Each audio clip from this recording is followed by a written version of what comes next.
Hello, good morning everyone, welcome to my channel. আজকে আমরা একটু রেডি হচ্ছি, যাচ্ছি বাবুর স্কুলে ভর্তি করার জন্য। বাবুকে এখন স্কুল দেখাতে নিয়ে যাব, তারপরে এসে শুরু হবে রান্নাবান্না। যাক, তাড়াতাড়ি আগে সকাল সকাল সেরে আসি কাজটা।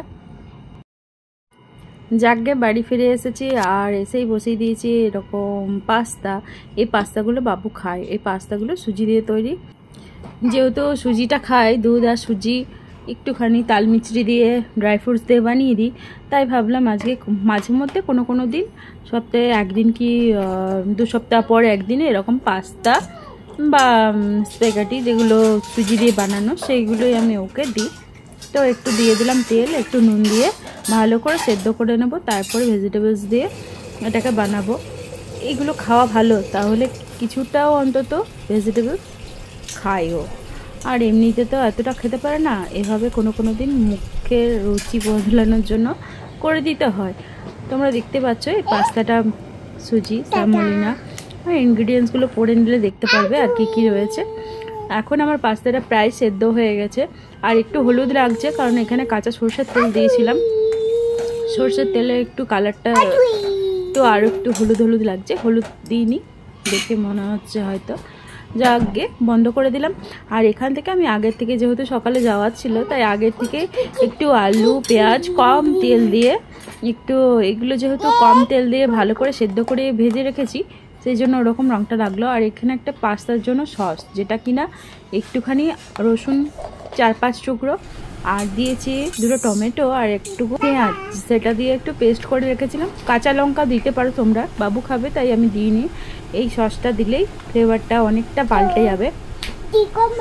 তেলের মধ্যে তেলটা হালকা গরম হলে, খুব বেশি গরম করা যাবে না, না হলে এরকম আমার মতো কেস হবে।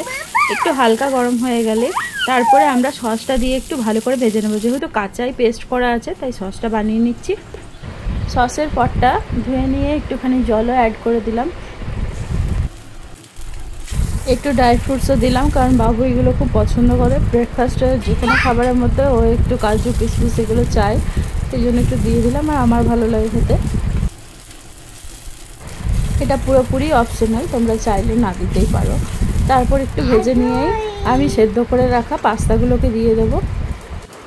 এখানে পাস্তাগুলো কিন্তু ফুল বয়েল, মানে এটা কখনো আমরা যখন বড়রা খাওয়ার জন্য করি তখন একটুখানি হালকা শক্ত থাকে, কিন্তু যেহেতু বাবু খাবে, ওর দাঁতে লেগে যাবে, সেই জন্য পুরোপুরিভাবেই আমি গলে যায়নি সেই পর্যায়ে তুলে নিয়েছি। আর এখানে পাস্তার জলটাও রেখে দিয়েছি, যদি খুব ড্রাই হয়ে যায় তখন একটু জলটা অ্যাড করে দেবো। এবার সবজিগুলো যেগুলো ভেজে রেখেছিলাম, এখানে ভাজা বলতে অল্প তেলে সমস্ত রকম সবজি, যেমন আলু পেঁয়াজ আছে, ভেন্ডি আছে, গাজর আছে, একটু ড্রাই ফ্রুটসও ছিল, একটুখানি পটল ছিল, আর ছিল টমেটো, মানে অনেকখানি সবজি দিয়ে এটা ভেজে রেখেছিলাম। এবারে পাস্তার সাথে এইগুলো একসাথে নাড়িয়ে নেব। আর যদি খুব শুকিয়ে যায় তখন যে সেদ্ধ জলটা রাখা আছে সেটাই দেবো, তাহলে একটু ভালো রকম স্টিকি ফিল হবে আর খেতেও ভালো লাগবে। নুনটা আমি আগেই সেদ্ধ করার সময় দিয়েছিলাম, সবজিতেও দেওয়া আছে। এরপরও যদি মনে হয় কারো যে একটুখানি নুন দিতে হবে, তাহলে নুন দেবো। আর কোনো রকম চিনি বা এক্সট্রা কোনো সস কিচ্ছু দেবো না, খালি ওই সবজিতে যা তেল লেগেছে আর এই সসটাকে যখন আমি তৈরি করেছিলাম তখন একটুখানি তেল দিয়েছি, বাস। বাবুকে খাওয়ানোর জন্য। আর এরকম খেতেও মন্দ লাগে না, আর এক্সট্রা সসগুলো খাওয়াটাও খুব ভালো নয়। আমাদের বড়দের জন্য কখনো খেতেই পারি আমরা, কিন্তু ছোটদের জন্য একদমই না। তাই এভাবে বাড়িতে বানিয়ে সস বানিয়ে বাচ্চাদেরকে দেওয়াই যায়।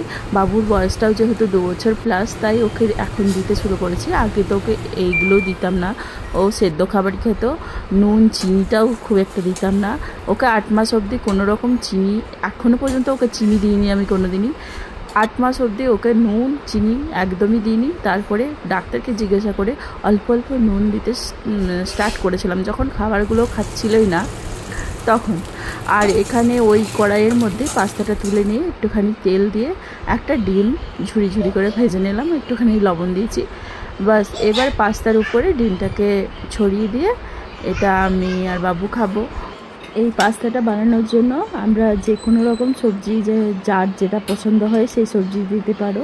ক্যাপসিকামও দেওয়া যেতে পারে, হালকা করে স্লাইস করে কেটে।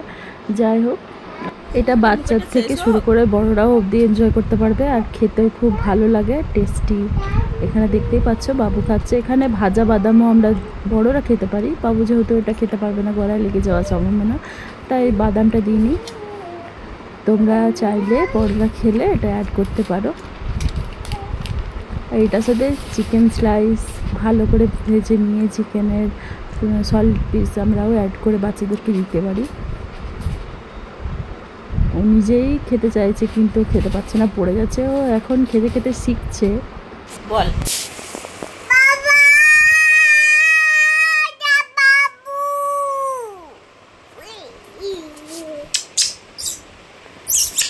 কি মিষ্টি।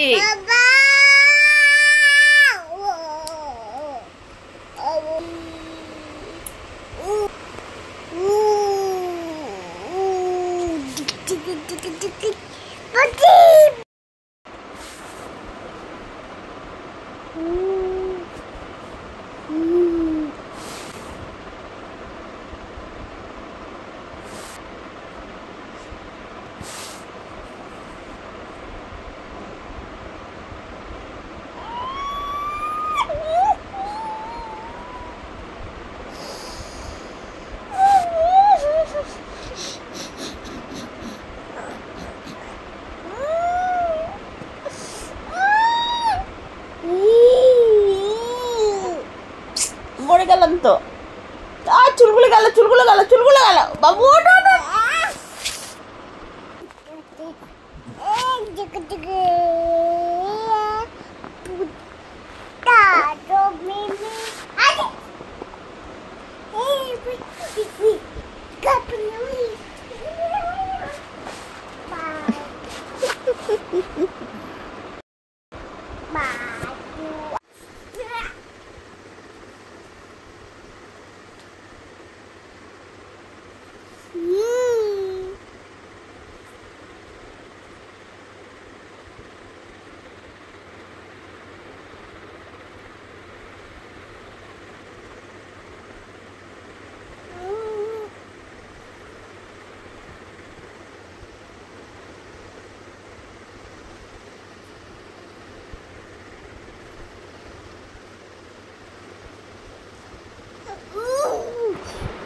এইভাবে সারাটা দুপুর এভাবে আমাকে মানে অত্যাচার করছে, আর একটুও ঘুমোয়নি, আমাকেও ঘুমোতে দেয়নি। লাস্ট অবধি কেউ ঘুমোলাম না।